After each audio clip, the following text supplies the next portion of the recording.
Yeah.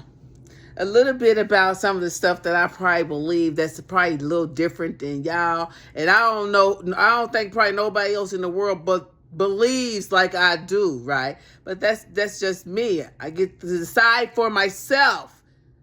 When I went to Narcotics Anonymous, they told me I could choose my own God or my own understanding. He just needed to be loving and caring, right? Loving and caring. Got my best interest, right? So a lot of times when we start to talk about the Orishas, it's the same God. People call it a different name. I may call Ogun something else, and somebody else may call it something else. Somebody may say Aset, somebody might say Isis, somebody might say whatever. But it's really the same deities, really, right? People call them by different names. Where they originated, I'm going to say Egypt somewhere, Egyptian, right? That's what I'm going to say. But when I start to look at it from a spiritual sense, I look at them all as one.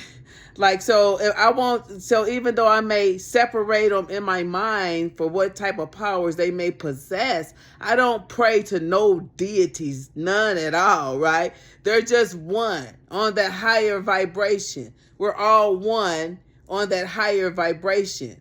Right? So when I'm calling on my grandmother or I'm calling on somebody else, I'm a part of that oneness, that wholeness. So I don't separate them like that, really, when I ask for help. And that's usually all I do is say, I need your help, right? Something like that. I don't worship no deities, none at all, right?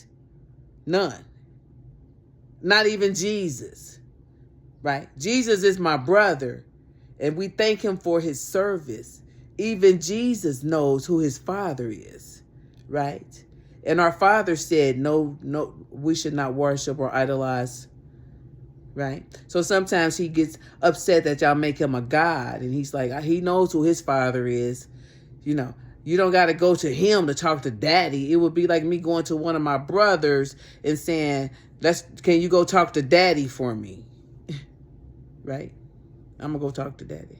I'm going to go talk to Daddy. Right? Stuff like that. Something else, of course, y'all know just some of the stuff.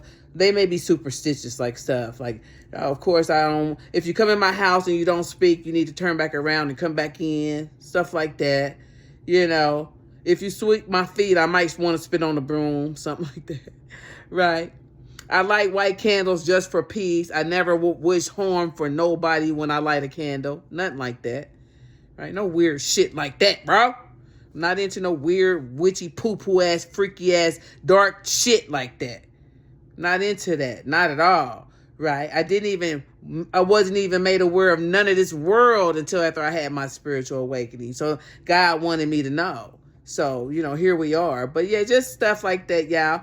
I'm just trying to reacclimate to some different things that I was made aware of that my brain would have never thought that way, But, But yeah, if I think of something else that I do that might be weird, no. Show gratitude. Say thank you, right? And I know this for sure, that there is something greater in the universe. I like to call it the creator of all things, the highest, brightest, whitest light. And one day it touched my heart, and yeah, I didn't see it coming. I did not see it coming. I'm just happy that it happened for me right in the nick of time. He pulled me up. But when I think about my life, it seems like always in the nick of time, he snatched me back. And we just say thank you. So yeah, maybe you should show some gratitude about something today. But if I think of something else that's weird that I may do that you'd be like, now that's weird, I'll let you know, right? Maybe you can ask Carrie.